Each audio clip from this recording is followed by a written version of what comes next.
Hé!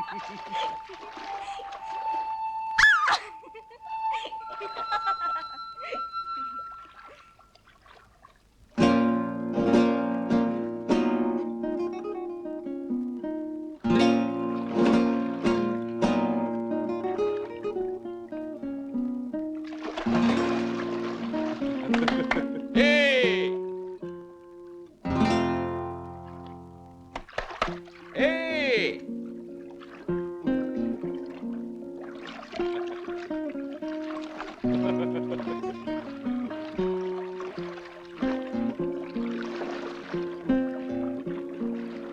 Ide!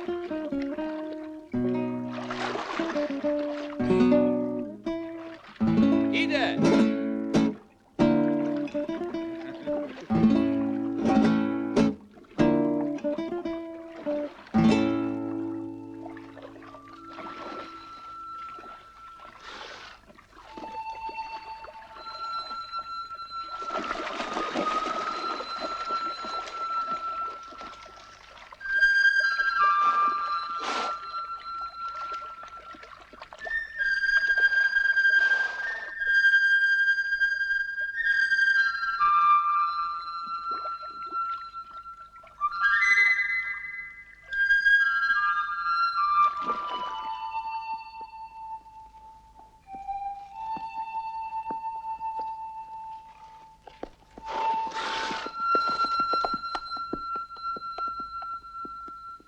Na, végre elmentek. Gyere.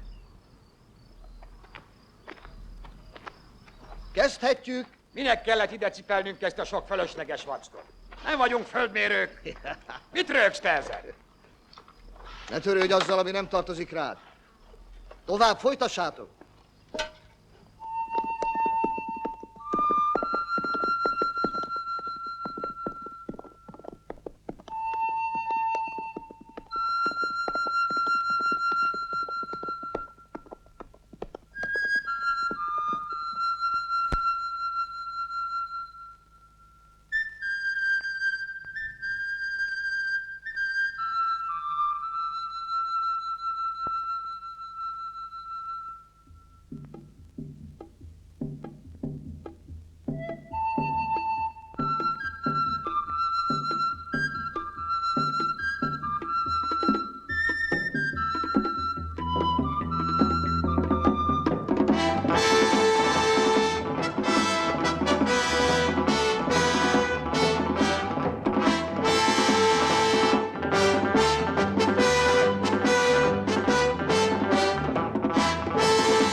Ulzana főnök, köszönöm a meghívást az apacsok arató ünnepére.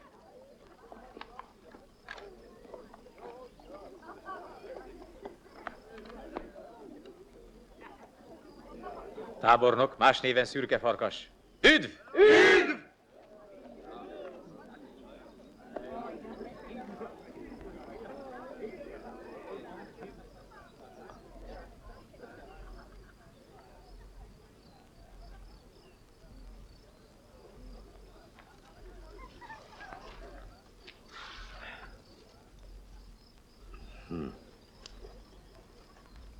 Alig hiszek a szememnek. Az apacsok a pusztán takarították be ezt a gazdag termést. Kukorica, tök, dinnye. Hogy az ördögbe? Jöjjön velem. Csodát fogok mutatni. A szívem beleszakadt, hogy nem láthatom, amint a szeme kiugrik a helyéből.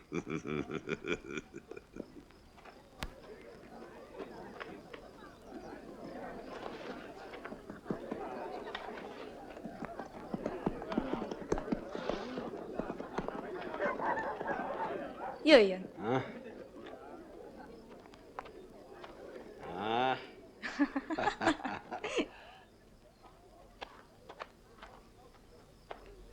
Tessék. Dióval töltött kukoricalepény, vagy inkább kását kíván borókabogyóba? Ezek pedig dinnyeszeletek meszkállal leöntve. Nem csak laktató, a szívet is fölvidítja. Megkóstolnám mindet, de ígérje meg, hogy nem hízlal.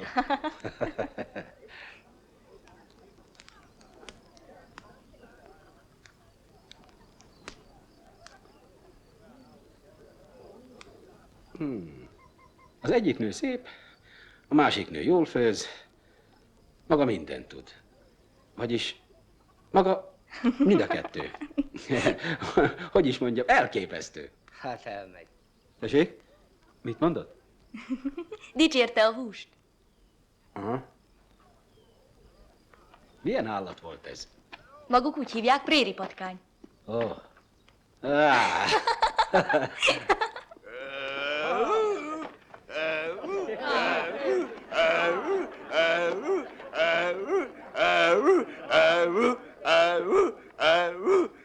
Minden apacs recept szerint.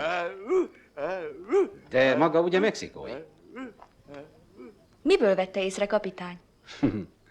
Látott már aranyrögött kavicsok között sodródni?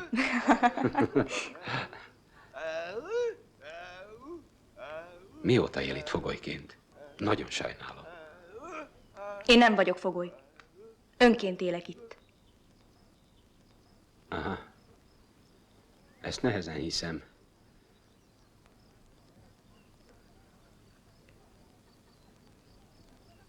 Ha segítségre szorul, incsen a kisujjával, és én itt termek.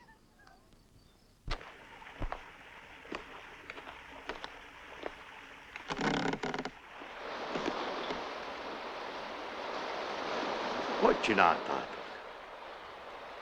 Mivel csináltátok ezt? Sose hittem volna, hogy ti, apacsok, ilyesmire is képesek vagytok. Sok nap és rengeteg víz. Ebben az esztendőben kétszer aratunk. A terményeitekből fölvásárlom szívesen a fölösleget a hadsereg számára. A pénzért aztán azt vesznek az embereid a kereskedőinktől, amire szükségük van. Az a fontos, hogy ti, az én barátaim itt maradjatok, Kempfertben táborozzatok.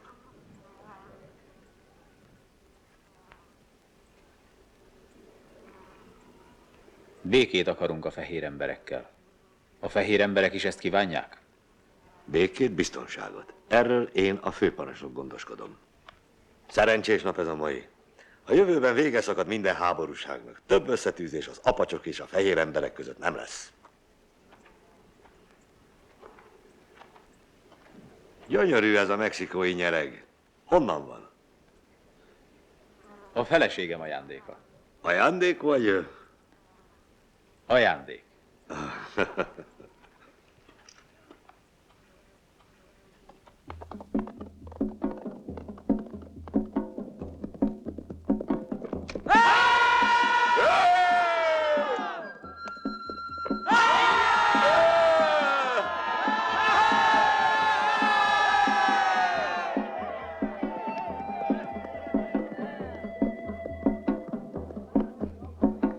Jól eltaláltad.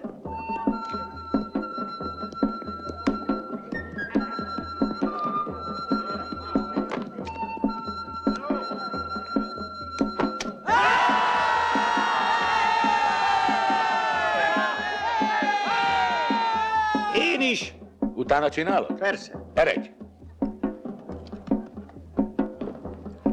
De nehogy szégyenbe hoz minket.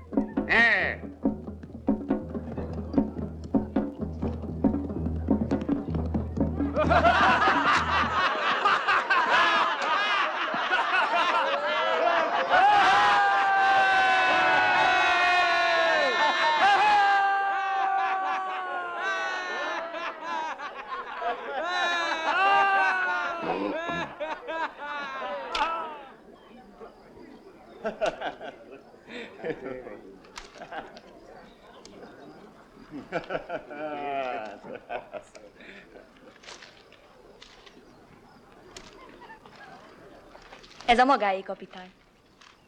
Minden vendégünk kap egy telekosarat.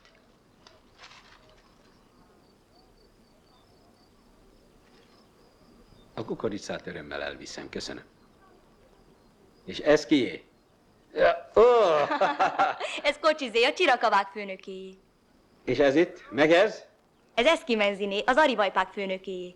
Ez meg Paramukáé, a Kojotérók főnökéjé. Ott jön vissza a férjem a tábornokkal.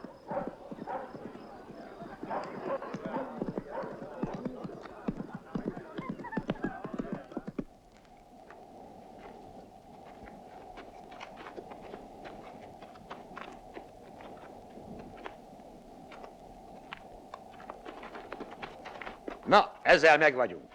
Egy szál gyufa, Mr. Wardley, aztán vágta. El innen. Adok egy kis előnyt. Nekem jobb lovam van.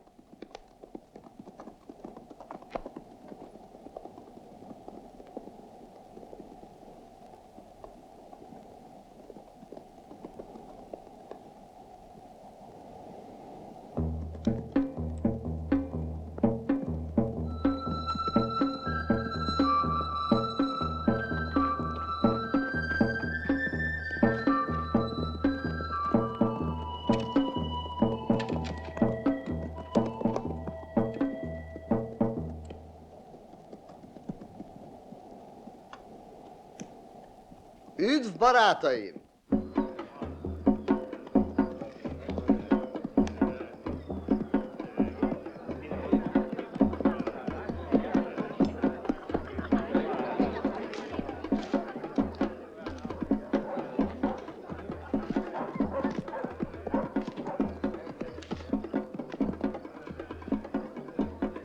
Jól megfizetünk mindent. Szépek az áruitok. Torapi mellett, ahol a folyó földünket szeli át, egy fehér embert találtunk. Azt mondja, a földünket méri. Furcsa szerkezetek vannak nála, de hát ha hazudik, és fegyverek azok. Ne zavarjuk meg az ünnepet. Hol van most? Még ott. Vigy Santa Ritába. Én is oda megyek.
A nevem John Richard Wardley.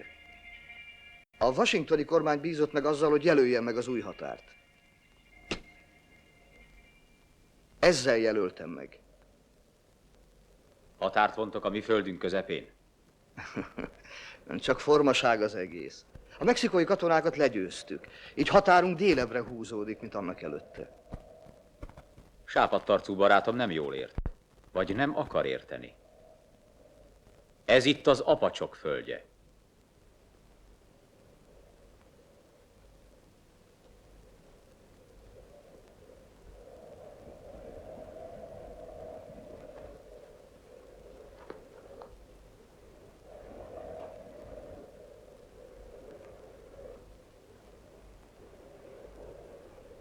Kruk tábornok pontosan tudja. Kérem, jöjjön velem hozzá. Hamar megtudom, hogy igazat szólt-e a fehér ember.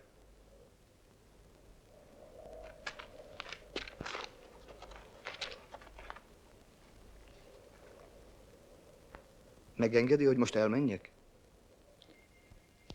Egyszer itt ezen a földön egy jenki ágyú 400 apacs életét oltotta ki. Láthatja a fehér ember, hogy ezekben a házakban már csak a puszták forró szele lakik.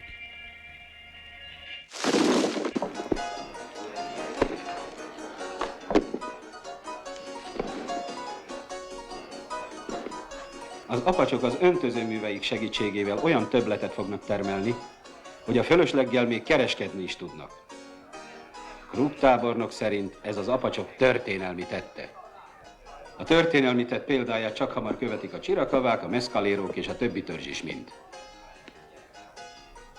Az ajándékok majd megteszik a magukét. Minden faluban osztogattak, hogy kedvet kapjanak. Annyi bizonyos, hogy az apacsok a jövőben is teljesen önellátóak lesznek. Nem fognak rászorulni a kormány adományaira. Maga szerint Burt, Washingtonban nagy hurrázás lesz. De itt Tucsonban nem terem számunkra többé babér. Ebben az évben még $2 millió, aztán vége. Semmi több. Örömmel tölt el a kapitány hozzánk való szolidaritása. Sajnos azonban mi már ön előtt is, és Kruk tábornoknál is jóval előbb értesültünk az apacsok történelmi tettéről. Várdi barátunk elindult néhány emberrel. Az apacsoknak aligha lesz második aratása.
Hello, Wardley! Mi az, kudarc? Robbantani készültem, de jöttek az apacsok. A szándékunkat nem vették észre, de a főnök Santa Ritába vitetett. És a mészárlásról tartott előadást, a 400 apacsról. És mi volt még? Megfenyegetett és elengedett. A robbantás színhelyére nem tudtam visszamenni, pedig igazán megtettem mindent. Kérem, higgyen nekem, főnök.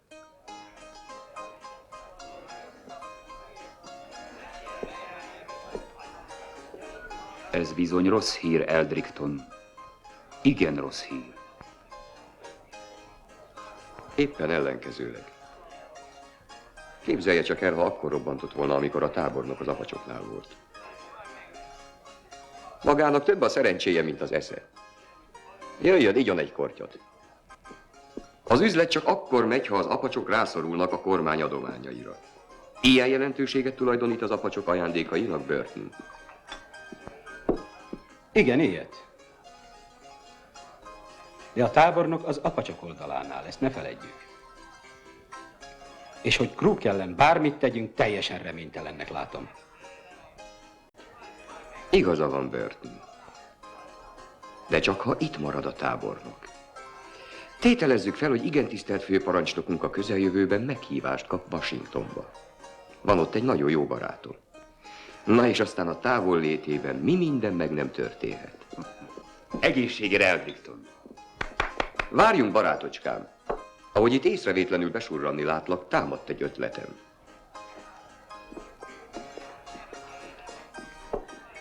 Egy kis kereskedelmi utazást teszel az apacsok földjén. Néhány méter tarka nőknek, pár palack pálinka a harcos uraknak, és maga Wardley szépen alájuk gyújt. Nem, én nem csinálok semmit.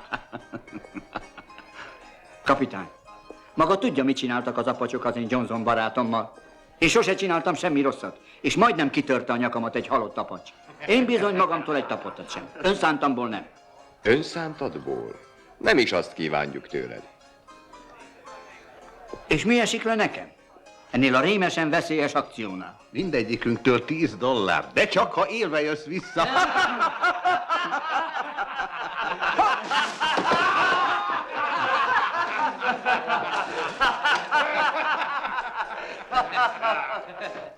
Valami nem tetszik önöknek?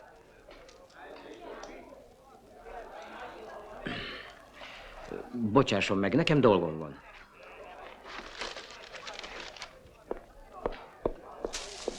A robbantás az egyik dolog. A maga dolga. De arról kikezeskedik, hogy az apacsok jövőre nem építenek újabb öntözőművet.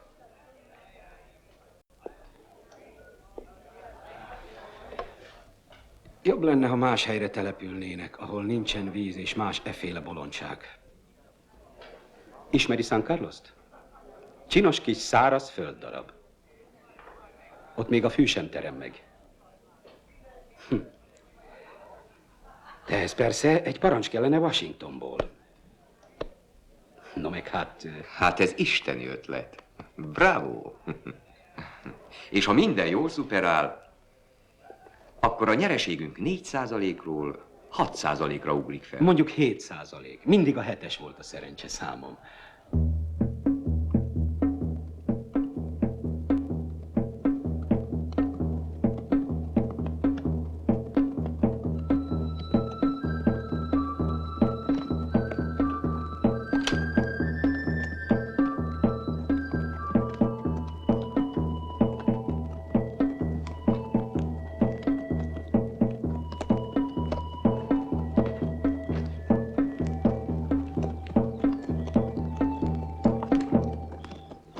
Éppen jókor érkezett nagyfőnök. A hús megsült.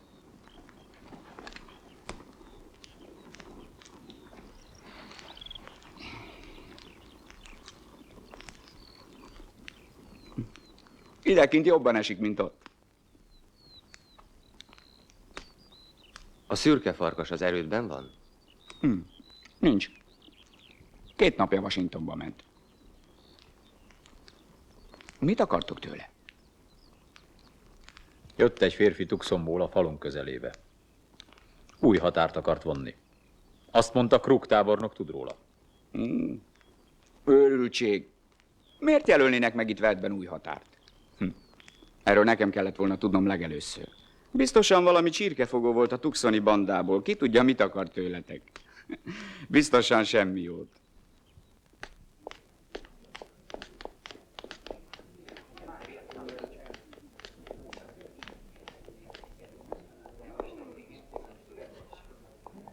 Tábornok, üdvözlöm Washingtonban.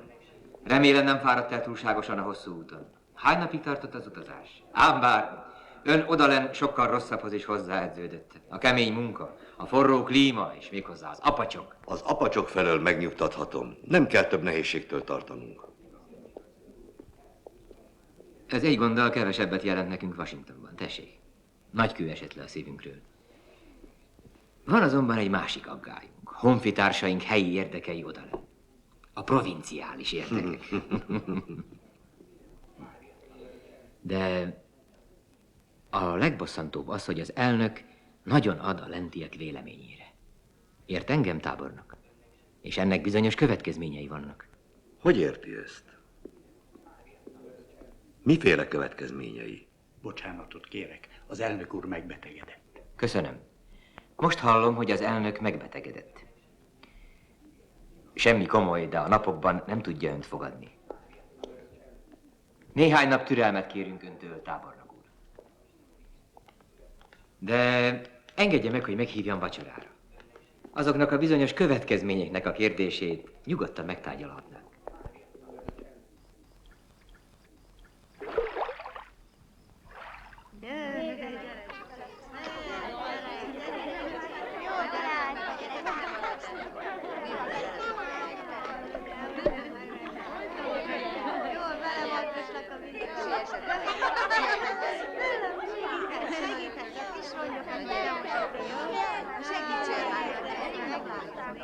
Emberek!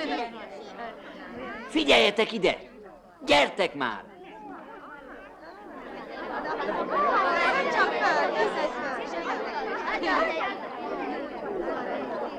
Ide hozzá!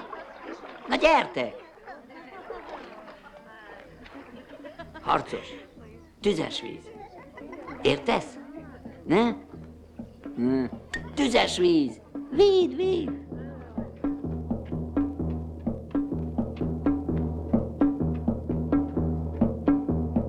Tüzes víz van benne, a fehér ember küldi.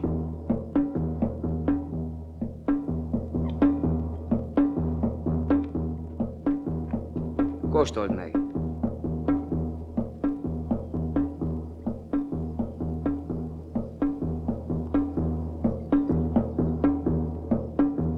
Nesze, te is.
A golyó a tüdőt írta.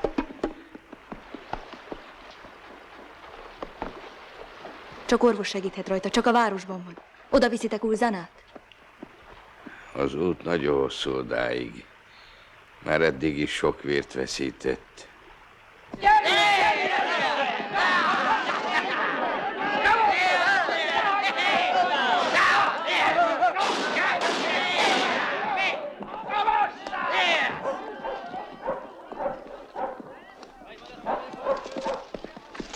A főnök nincs köztük. Azt mondják, a robbantáskor a tucsoniak lelőtték.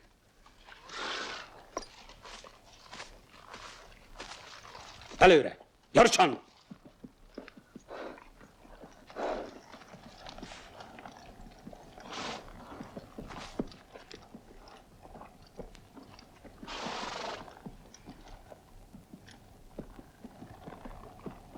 Tehát, indulás San Carlosba.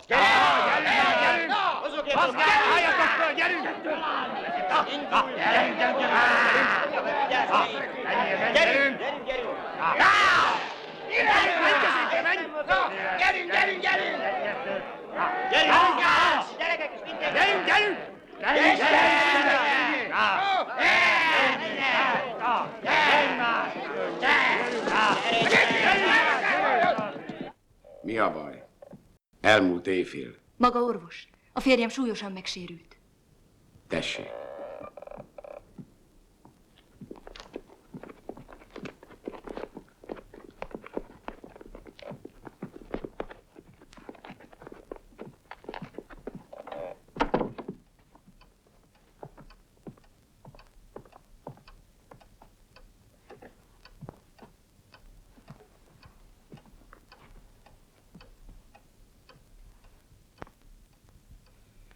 Azonnal vigyétek ki innét. Nem operálok indiánt.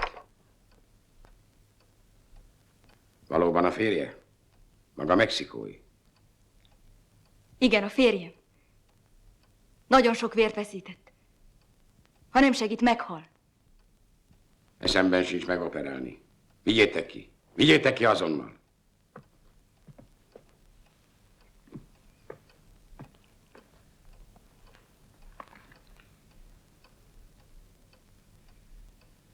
Ha a főnök meghal,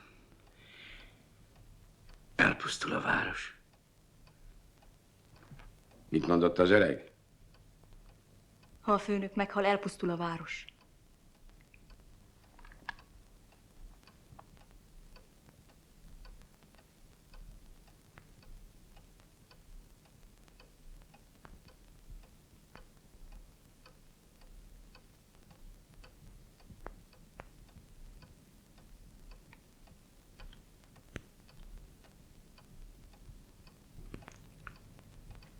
Ott a forró víz.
Micsoda? Ön az apacsokat erőszakkal San Carlosba hurcolta? Ez föl nem érem észre. Az egész munkámat tönkretette. Sok év kemény munkáját. Az apacsok bíztak bennem. Békésen tudtunk volna együtt élni. Igen, békésen. És most végre tönkretette. Parancsok. Parancsok Washingtonból. Mióta parancsolgatnak a főparancsnok háta mögött? Talán Tucsonból parancsolták. Azt inkább elhiszem. Megértem a fölindultságát, ször, de a szemrehányást nem érdemlem meg. David őrmester!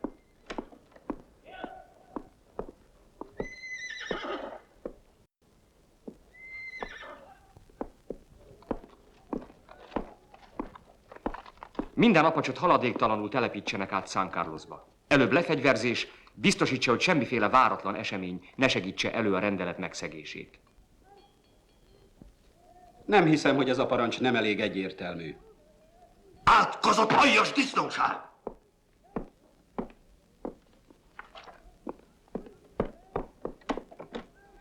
Csak nem egy hónapot volt távol. Nem tudhattam, hogy önt nem tájékoztatták az akció hátteréről. Katona vagyok, parancsot teljesítettem, az ön képviseletében és nevében. Ugyanolyan jól tudja Burton, mint én, hogy San Carlos területén az apacsok törzse egyáltalán nem tud megélni. Ott senki emberfia nem tud megélni. Borzasztó vidék, az kevés a víz és ihatatlan. Azért nem élnek arra állatok sem. Semmi.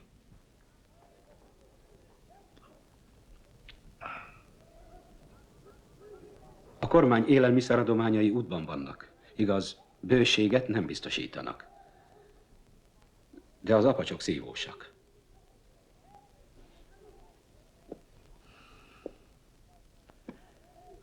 Ezzel én most elvesztettem az apacsok bizalmát. Szavamat adtam a főnöküknek. A főnök halott. A robbantáskor lelőtték a tucsoniak. Szerencséje volt. Ha Ulzána az akció idején a faluban lett volna, nem úszta volna meg a bonyodalmakat Burton.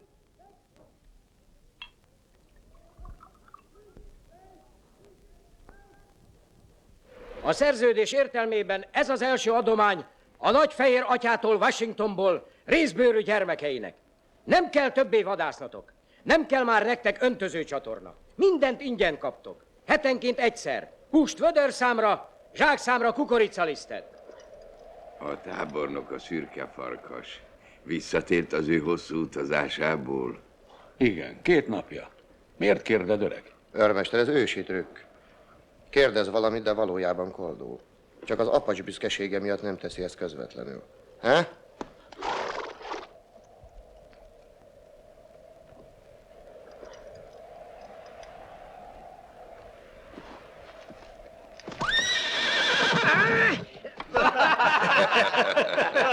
Üljön föl, de gyorsan a mindenit. Rodeon még nem gyártija? Tök filkó. Indulj!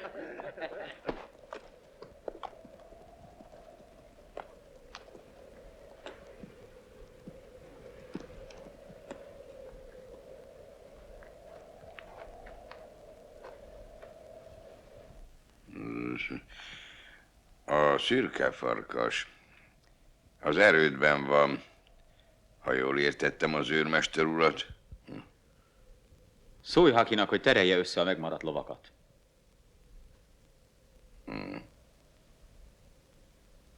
Az erődbe megyek. Kruk visszajött.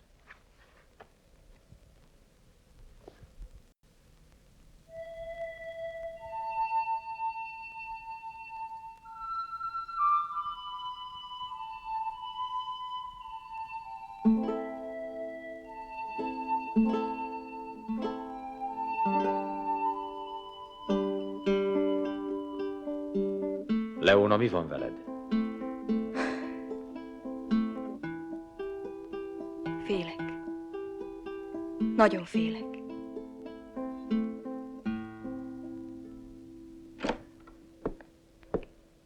Tábornok, magas látogatók vannak közeledőben. Szedje magát össze, ember! Pontos jelentést, vagy 3 napig aszalódhat a napon.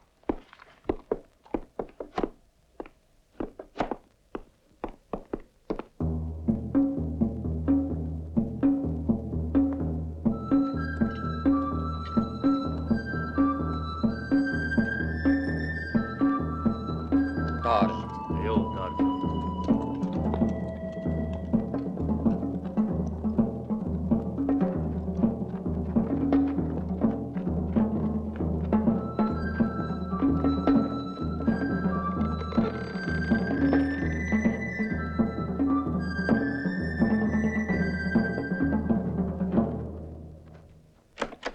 Ulzána főnök, örülök, hogy látlak, hogy élve látlak. Sajnálom, ami veled történt. Helytelenítem kormányom rendeleteit. Mindent a hátam mögött intéztek el, a tudtom nélkül. Én ezentúl is a barátod vagyok. A barátotok. Minden apacs barátja. A barátunk? Hát természetesen. Az öntözőművel történteket is elítélem. Ha sejtettem volna, mindenképpen megakadályozom, hogy a katonáim ilyet tegyenek. Remélem, hiszel nekem? Sok a szó. Túl sok a szó. San Carlosban nem tudunk élni. San Carlosban senki sem tud élni. És te, tábornok, tudod ezt. Tehát elhagyjuk San Carlost. Elmegyünk.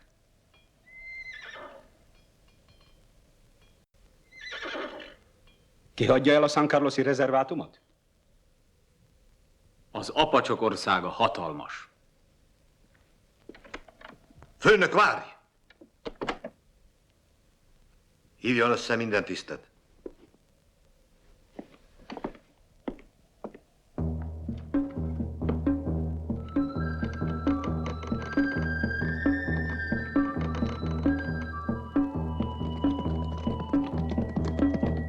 Jól figyeljenek, a következő napokban számíthatunk arra, hogy az apacsok kitörnek a San Carlosi rezervátumból. Ezért tehát a következőket rendelem el. Ször, a kapuőrség jelenti. A főnök és harcosai nem San Carlos irányába lovagoltak vissza. Ezredes, riadóztasson és tegye meg a szükséges lépéseket.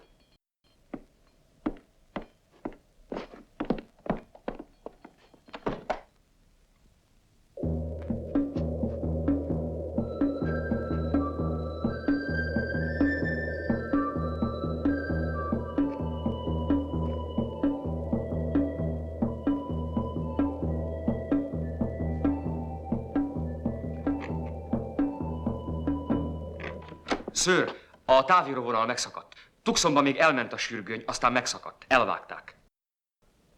Hírnököket küldök és egy felderítő csapatot. Figyeljen, őrmester, a szakadást azonnal meg kell találni. Szabad. Ezredes. Foglaljon helyet. Küldött hírnököket?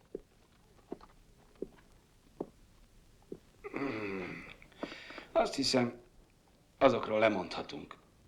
Képzelje magát ennek a főnöknek a helyébe. Nincs élelme, nincs fegyvere sem neki, sem a harcosainak. Még tisztességes lovai sincsenek, de van esze, amivel gondolkodik. Elvágja át a sürgönydrótokat, és szépen megvárja, míg a hírnökök mindent odavisznek neki helybe. Élelmet, fegyvert, lovat.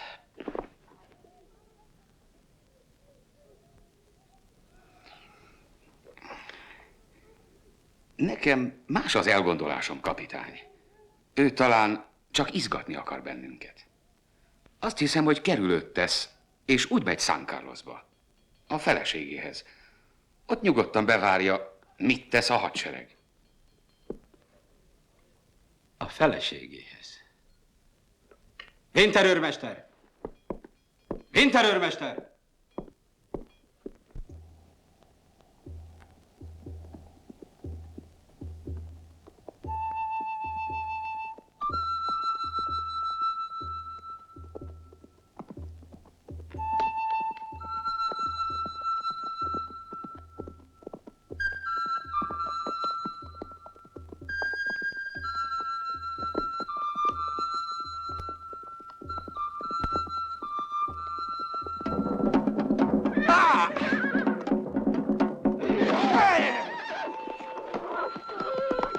A susogó drót jó. Fegyvert küld nekünk és lovat.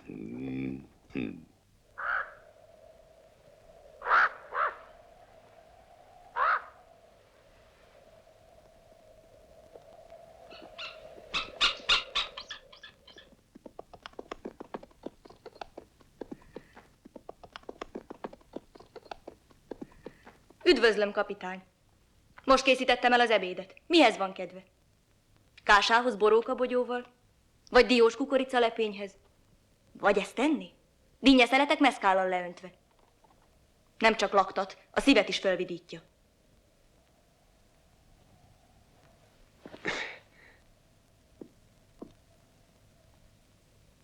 Amikor Ulzána megjelent az erődítményben, tudtam, hogy viszont látom magát.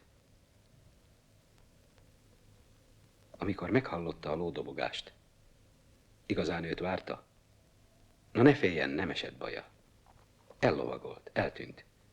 Nem mesélt magának semmit a kitörési tervéről? Talán ennivalót szerez valahol. Szerez? Úgy érti, hogy lop?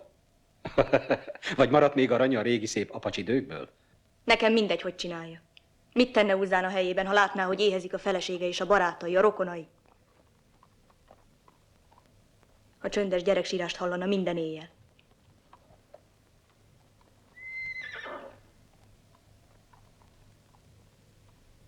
Kapitány, egyszer azt mondta, csak a kis ujjammal incsek, és azonnal segít nekem.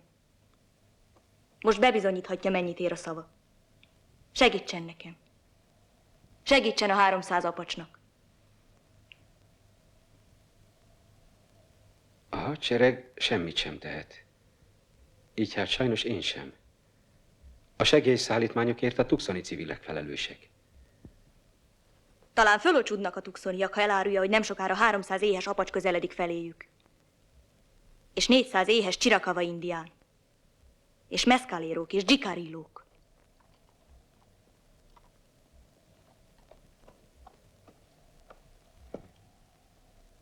Igaza van, Leona. Ezt meg kell mondani a tuxoniaknak. Mégpedig minél gyorsabban. Nincs vesztegetni való időnk. Maga szóljon a tuxoni embereknek. Én? De hát az lehetetlen. Hogy és mikor? Tud lovagolni? Még sosem láttam lovon. Tudok, mint minden apacsnő. Tartsa nyitva a szemét és a fülét, ha a szökevények megjönnek. Közben fölfegyverkeztek. Semmi késlekedés, azonnal tüzelni. Legkésőbb 3 nap múlva újra itt vagyok. Igen, ször.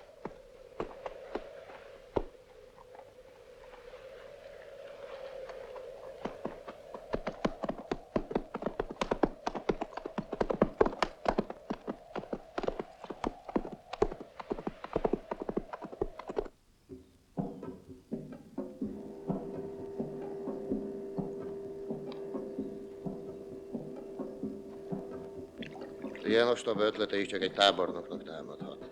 Minden vízmenti területet elfoglalni. Ott jönnek elő az apacsok, ahol nem várjuk őket. Itt várhatunk húsvétig, pünkösdig.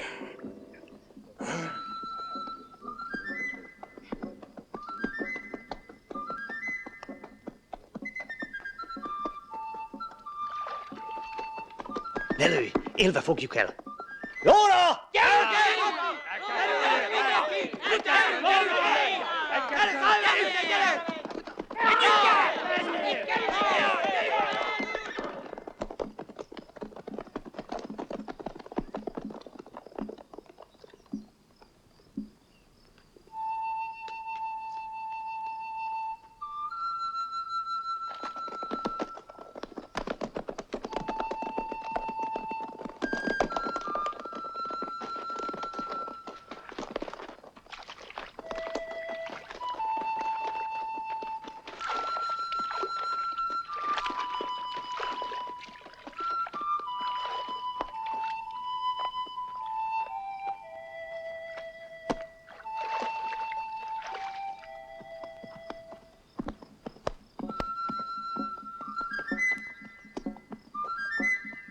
A jó ég tudja, hova tűntek olyan gyorsan a katonák, de abban biztos vagyok, hogy egy óránál hamarabb nem kerülnek elő.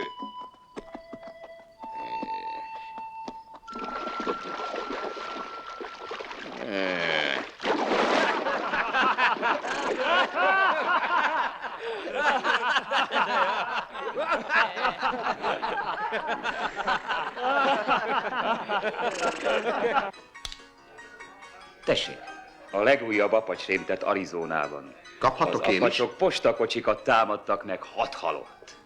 Egy pionír család kegyetlen kiirtása. Mi a véleményed? Mintha megrendelésre törtek volna ki az apacsok. Washingtonban úgy fogadják majd, mint egy árvízkatasztrófát. Félek, hogy több pénzt kell majd javasolnom a szenvedés sújtotta Arizona számára. Nos? Pillanat.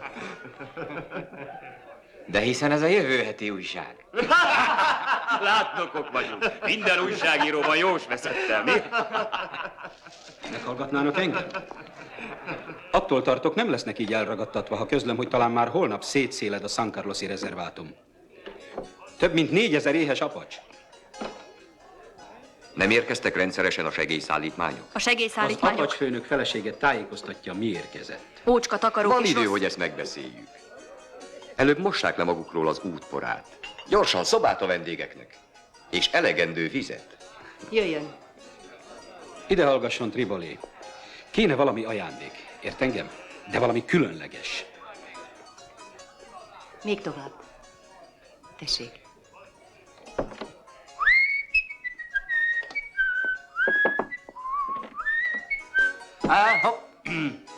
Hopp. Remélem eltaláltam a kegyed, akarom mondani a hölgyike ízlését. Mi? Az ördögbe! Szabad?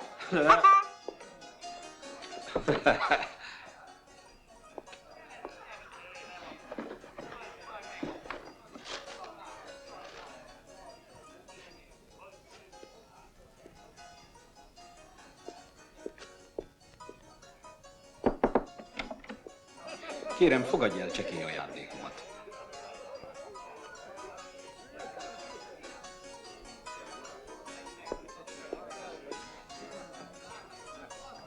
Nem válik előnyére, ha az urakkal így, ebben az öltözékben beszél.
Az apacsok már legalább 5 éve nem támadtak meg egyetlen postakocsit sem. Jó, de most egészen más a helyzet.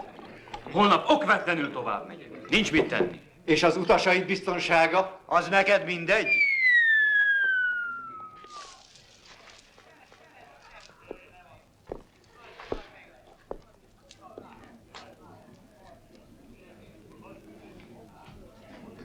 Közben megtudtuk Burton kapitánytól, milyen volt a segélyszállítmány. Csak is félreértés történhetett. Kétségtelenül az volt. Mert ahogy az urakat elnézem, eszükbe se jut, hogy az apacsok éheztetéséből kívánnak meggazdagodni. Vagy tévednék? A legjobb pénzkeresési forrás a büdös hús.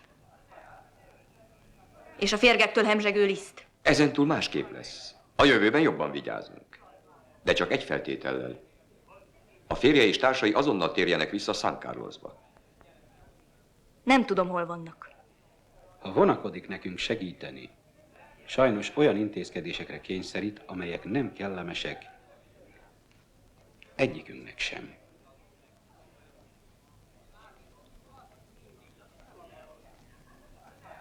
Velem jön az erődbe, és megvárjuk az apacsokat. És azok jönnek, ha megtudják, hogy a főnök felesége ott van.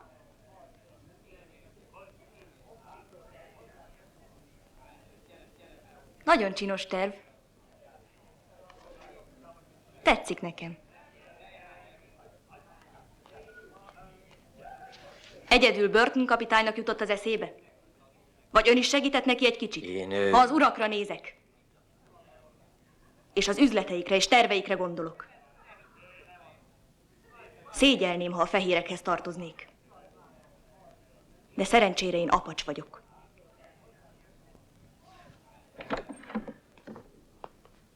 Jöjjön csak be, nem bántom. Odalen hallgatóztam egy kicsit. Ez a sok finom úr, akit a magunkfajta kocsis úgy irigyel, mint gazember. De a legnagyobb a kapitányuk. Szép kis cselt eszelt ki magával. Szép nő csaléteknek a csapdába. Magának el kell hát tűnnie innen. Dehogyan. Van egy ajánlatom. Ma éjszaka elutazom a postakocsimon. Maga üljön föl mellém a bakra. És mi a maga csele? Ez nem csel, üzleti ajánlat. Szabad út magának, szabad út nekem.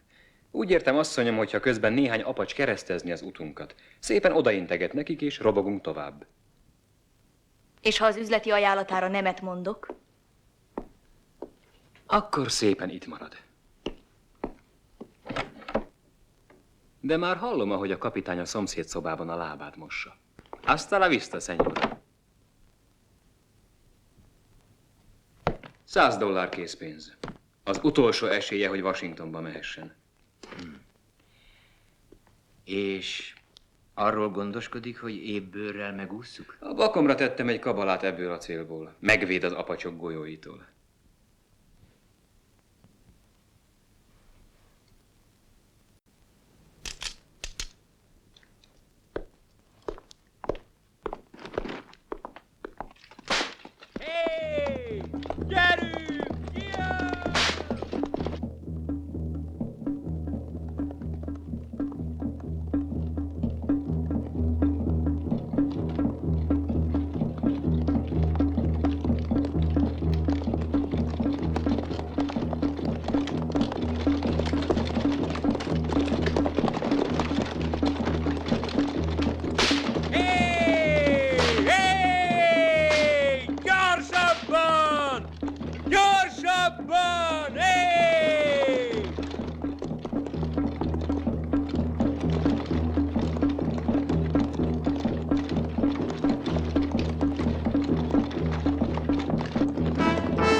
Maradjon nyugodtan és integessen szépen! Hé, hé!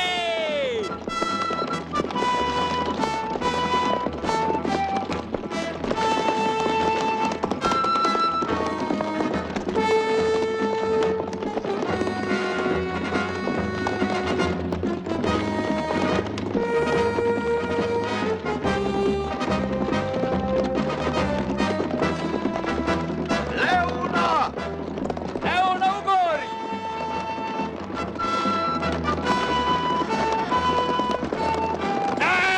Leona, ugorj!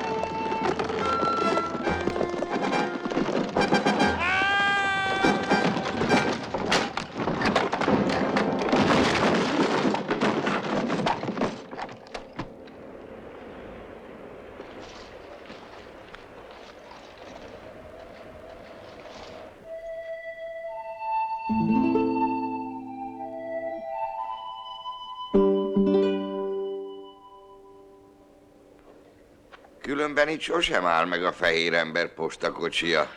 De arra gondoltunk, hát ha mégis itt akarsz kiszállni, Leona. A kocsis kényszerített, hogy vele jöjjek. Azt remélte, nem támadjátok meg, ha mellette ülök. Jó. Most tudjuk, miért voltál a bakon. De hogy kerültél Tucsonba? Mert a kocsi Tucsonból jött. A kapitány magával vitt a romlott szállítmányok miatt. Beszéltem a tucsoni emberekkel. Gondjuk lesz rá, hogy az apacsok meg ne halljanak. Sok dollárt akarnak keresni. Igen, ez elég érthető. A mi éhségünk értékesebb, mint a skalpunk. Mit fognak csinálni a katonák? Mit mondott a kapitány? Nem tudom biztosan. Azt hiszem, a kapitány ellenségünk. A tábornok barátja az apacsoknak. De mind a kettő egy kutya. Nem sokára mindannyian elhagyjuk San Carlost. Menj vissza és mondd meg a többieknek, legyenek egészen nyugodtak. A főnök felesége belelát az ellenség szívébe.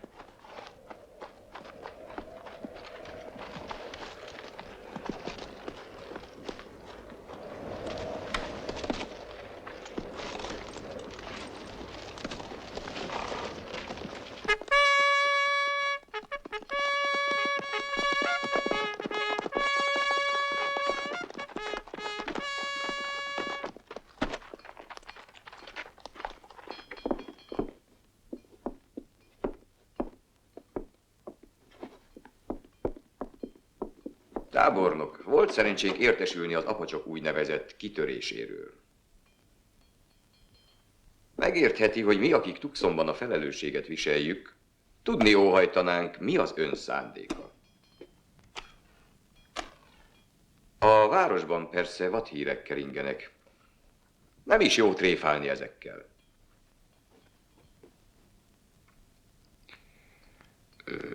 Ulzanát és harcosait, amilyen gyorsan csak lehet, visszavisszük a San Carlosi rezervátumba. Ugyanis csak egy egészen kis csapatról van szó. Tucson nincs veszélyben, ha ettől tartanak. Ha ezredesének kissé hiányos jelentését jól értettem, egyelőre sejtelmük sincs az apacsok tartózkodási helyéről és szándékairól. Így hát a San Carlosba való visszavitel még egy darabig elhúzódhat.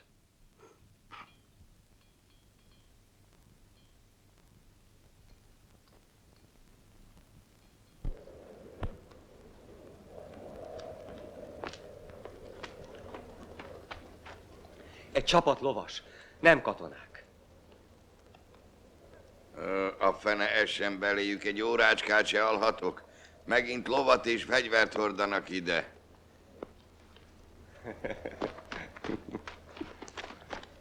Ne lőjetek hangosan.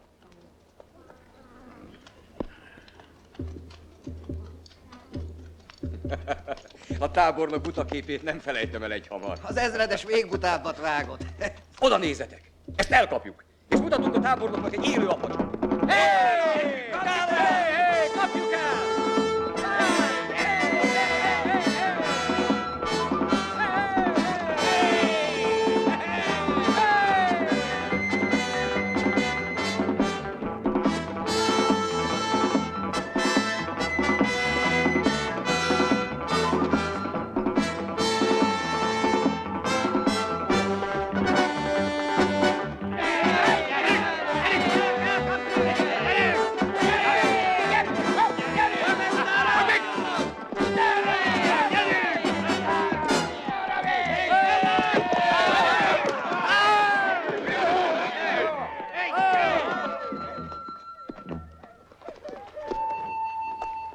Mi ismerjük egymást.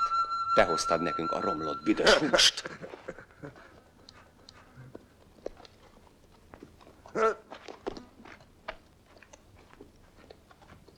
Köszönjük, fehér emberek! Tudunk róla, hogy hetenként egyszer ingyen szállítotok nekünk. Jó fegyvereket, szép lovakat. Mehettek.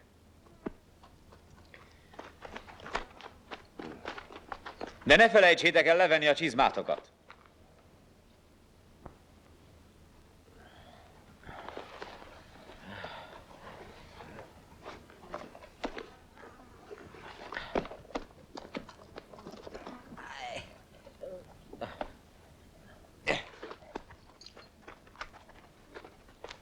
Jaj!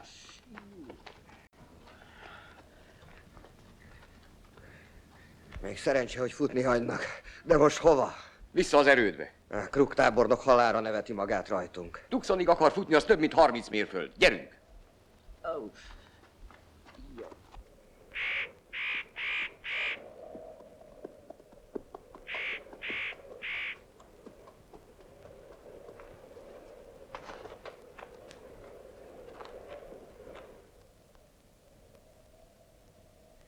Elhamarkodottan jött el Tucsonból. Attól tartok, most se reggelizni jött. Tessék, harapjon valamit.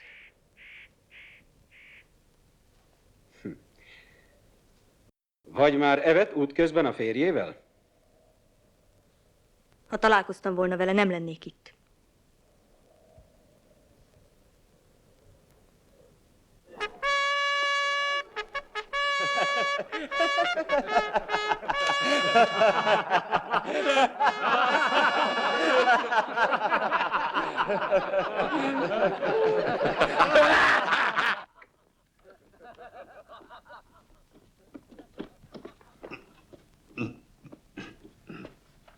Az apacsok orvul támadtak ránk. Alig 10 mérföldre az erődtől. Az ön hibája. Ez a tehetetlenség. Hadnagy egészítse ki az urak felszerelését a hadsereg készletéből, természetesen csak kölcsönképpen, és egy csapat kísérje őket Tucsonba. Igazán gyalog akarnak visszamenni Tucsonba? Vagy adjunk kölcsön lovakat is? Még beszélnünk kell. Jó, én...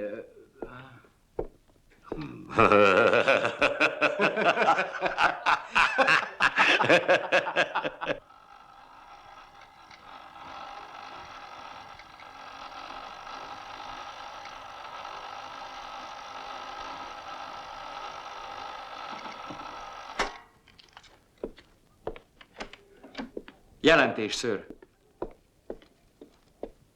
100-szor szép 2 nem érkezett meg Tucsonból az Apacs postaállomásra. Védelmet kérek. Reynolds postamester. Tudom, ki borította fel a postakocsit.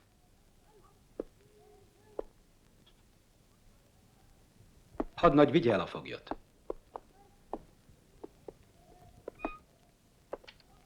Tábornok, Burton kapitány, jelentem. Nem sokára itt lesznek a főnök és harcosai. Bár sose tudni, hogy mi megy végbe egy apacs fejében, de a feleségét, aki ráadásul nagyon szép, nem hagyja ilyen helyzetben anélkül, hogy kiszabadítására kísérletet ne tenne. Kissé zajosan hoztam el a rezervátumból, a férje most már biztosan tudja, hogy hol van. Katona vagyok. Harcolok és nem állítok csapdát. Ez nem szokásom. Az ellenség olykor erre kényszerít. Tapasztaltam. És a tucsoniakat láttam elvonulni. Azok még nagy kalamajkát csinálnak. Előnyös lenne elfogni a San Carlosi rezervátum apacsait. Ki kérdezi meg, hogy csináltuk? Könnyen elképzelem, hogy a tucsoniak az én helyemben szívesebben látnák önt Arizona főparancsnokának tisztjében. David őrmester!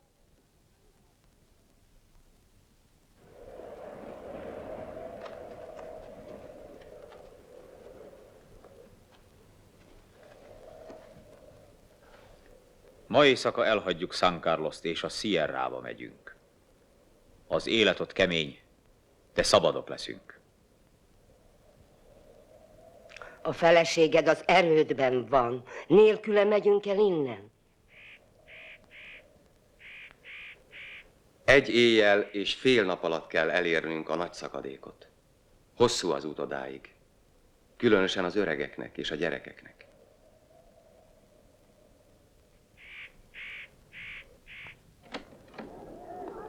Tessék. Parancsára kihallgatásra hoztam. Tegnap kosarat adott. Meggondolta?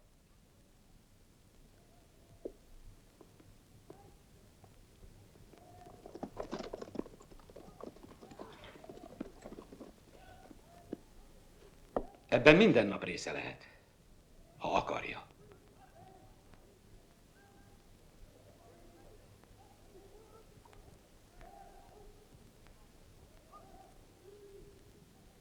Leona, gondoljon a jövőjére, úgy, ahogy én teszem. Nem maradhat örökké az apacsokkal, és én sem a hadseregben. Aztán mi lesz? Látja, én gondoltam erre. Néhány jó barátom segíteni fog. Talán egy kis bankot létesítek. Burton bankház. Jól hangzik, nem? Nos hát, igyunk erre a szép jövőre.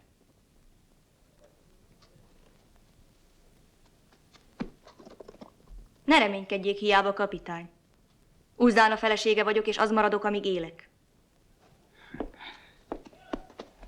Mi az, hogy amíg él? Furcsa ez egy ilyen fiatal nő szájából.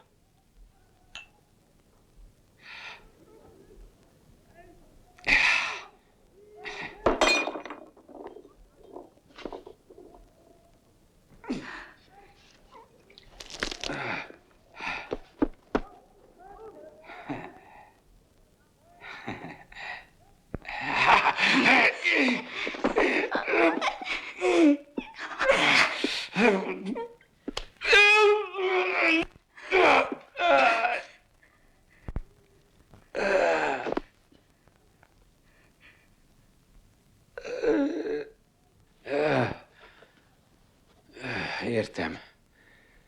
Nem én vagyok az igazi.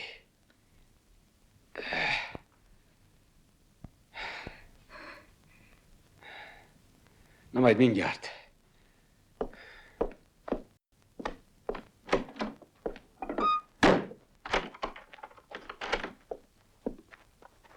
Uraim, van egy kis idejük? Van 2 üveg remek viszkim, és nem szeretek egyedül inni. Tessék! Fáradjanak be!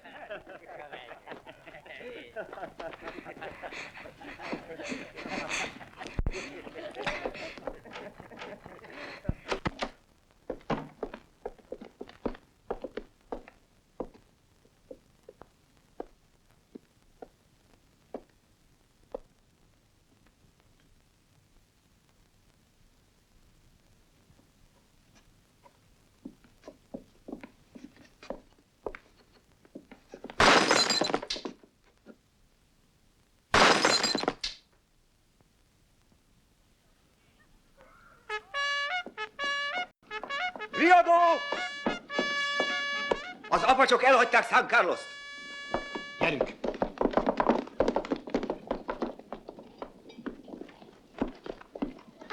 Riadó!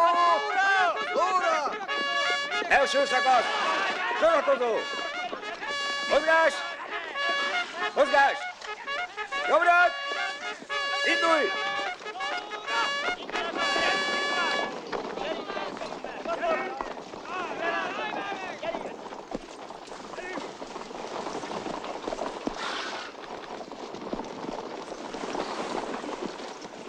Mindenképpen meg kell akadályozni, hogy az apacsok átlépjék a mexikói határt, és a Sierrában eltűnjenek a szemünk előtt. Remélem, világosan fejeztem ki magam.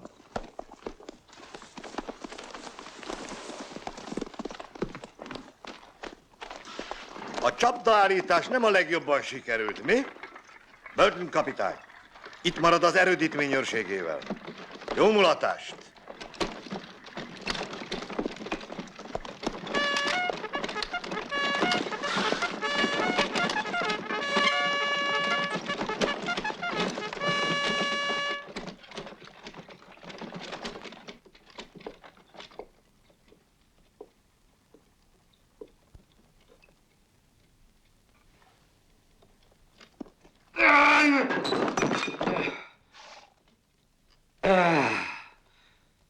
Milyen idióta vagyok.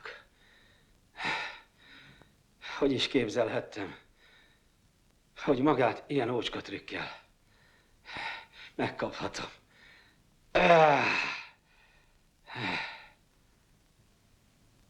Még azt akarja mondani, hogy én vagyok az első nő, akivel így járt. És most még jobban tetszem. Beszéljen, kapitány. De siessen.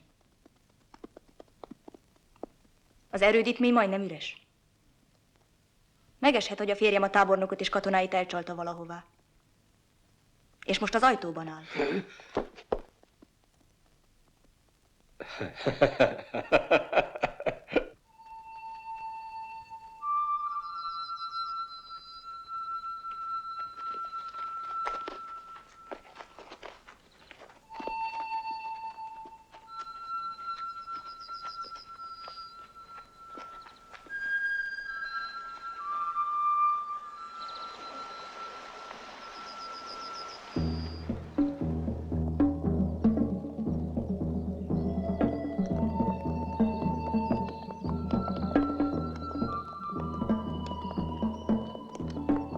Óra múlva ideér a fehér ember. Több mint 200 fegyvert számoltam meg. Gyorsan tovább kell mennünk.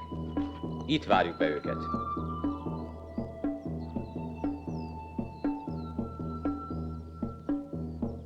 Itt nem számít, hányan vannak. Naplementéig feltartjuk őket.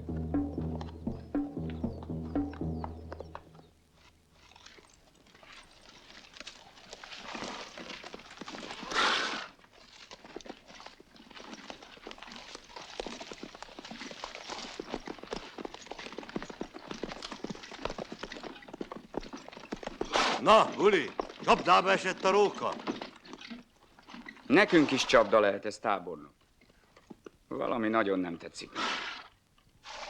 Olyan ez, mint egy kenyó. 1000 mellékága van. Voltam itt egy-néhány éve, és alig tudtam kikeveredni. Kösse föl a gatyáját, buli! Kifüstöljük a rókát és egész pereputját, még naplemente előtt. Helyes, helyes. Okvetlenül el kell intéznünk ezt az ügyet még naplemente előtt. Kíváncsi vagyok, hogy mit szólnak a mexikóiak, ha megtudják, hogy itt az ő földjükön tevékenykedünk. Tehát, uraim, ön Pearson ezredes bulival és 2 osztaggal kerülőt tesz. Nézze, akkor bekerítjük őket.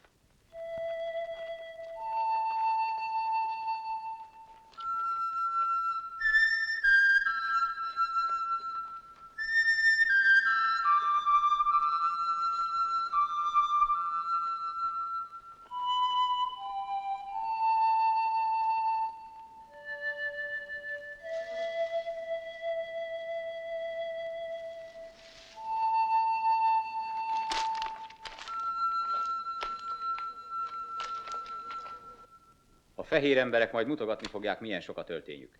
Egy egész kocsira való. Ne kezdjetek felesleges lövöldözésbe.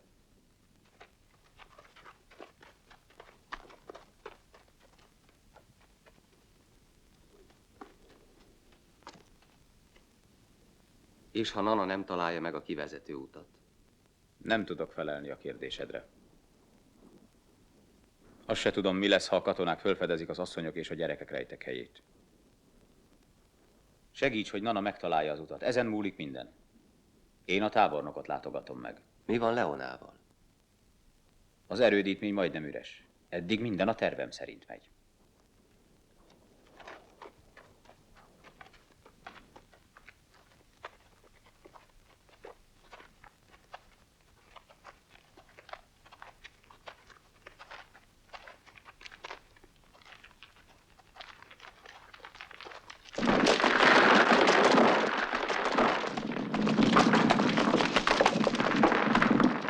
Ez csak egy állat volt. Gyerünk tovább. Indulj!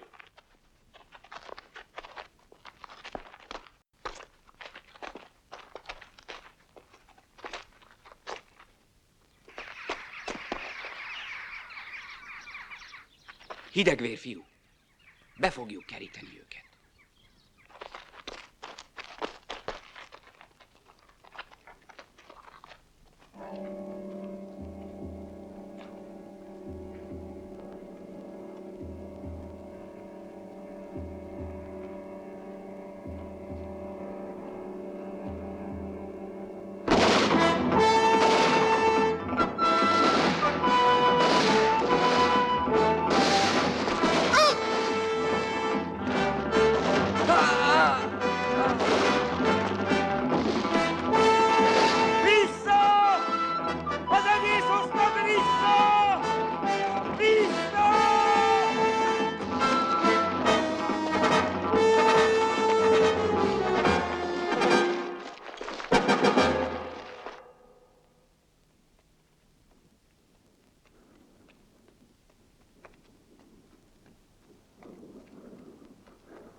Ismertem itt minden talpalatnyi helyet, de az régen volt.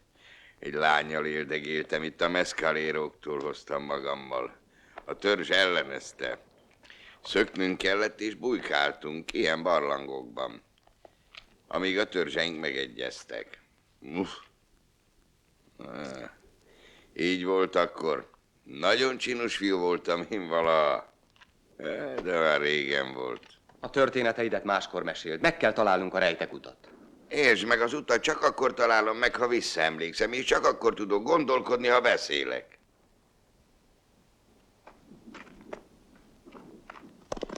Első szakasz lóra!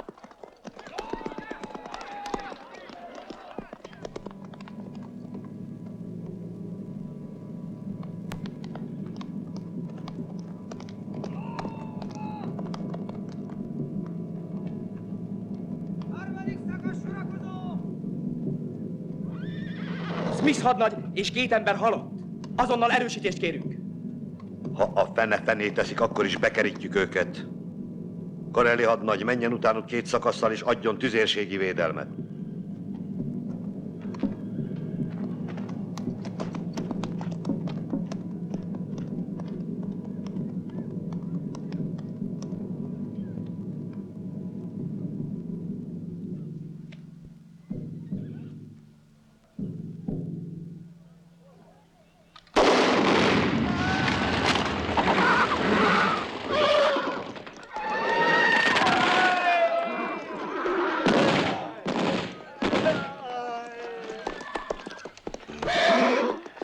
mernék, hogy ezt a maga Ulzana barátja tette. Tábornok.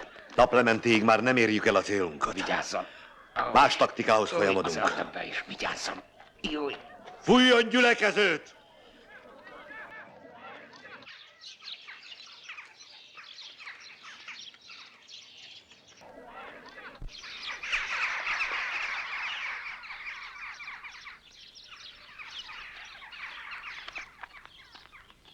Tábornok. Tábornok. Készüljünk fel. A szorosban minden szakasz fölállt a parancsban megjelölt helyen. Ma végeznünk kell. Na jó, fújasson riadót. Kürtös! A jelet!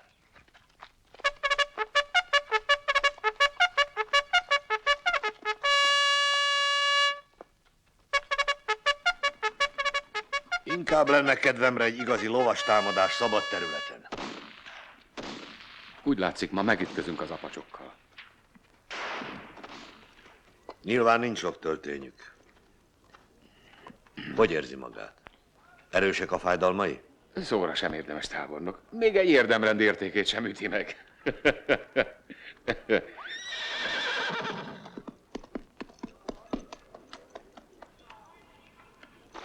Mexikói őrjárat. Az apacsok eltűntek. Az ördögbe!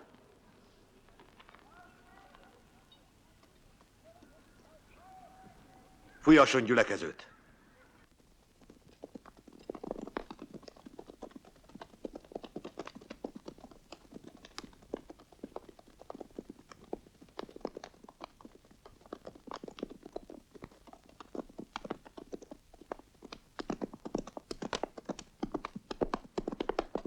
Capitano Camillo Hernández Alvador. És szabad megtudnom az önnevét? Crook tábornok, Arizona főparancsnoka. Egy nagy csapat apacsot üldöztünk, és eközben nyilvánvaló tévedésből mexikói területre jutottunk. Kérem, bocsásson meg, kapitánó. Értettem. Bár mi sehol egyetlen egy apacsot sem láttunk. Felszólítom, azonnal hagyja el országunkat, és a jövőben tartsa tiszteletben határainkat. Adjon parancsot a visszavonulásra.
Egy hangot se.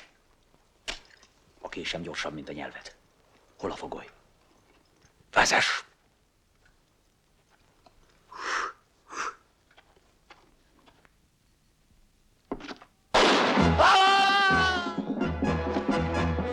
Riadó!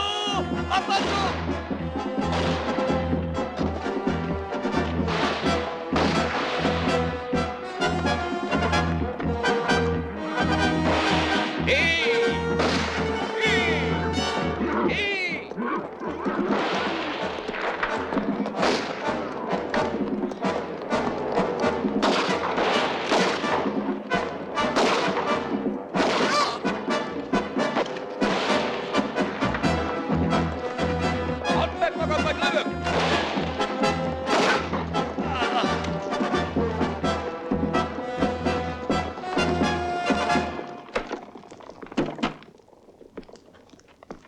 Ott maradtok! Fegyvert eldobni!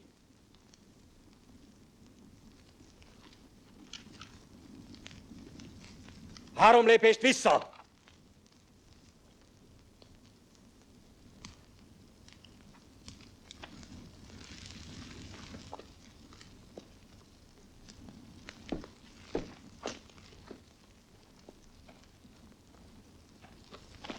Semmi ostobaság. Ha mozdultok, azonnal lelövöm őt. Szállj föl!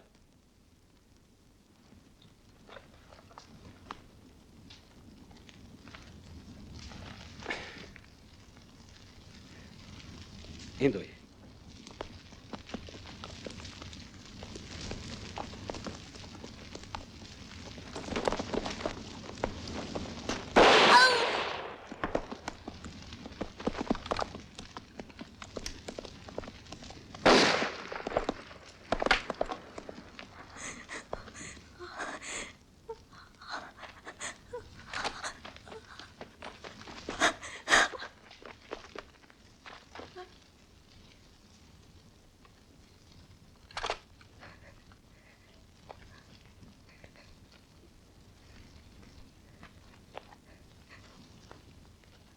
A többiek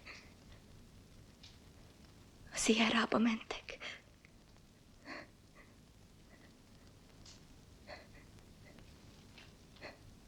Szívesen mentem volna veled oda, ahol nincsenek fehér emberek.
Nyugalom.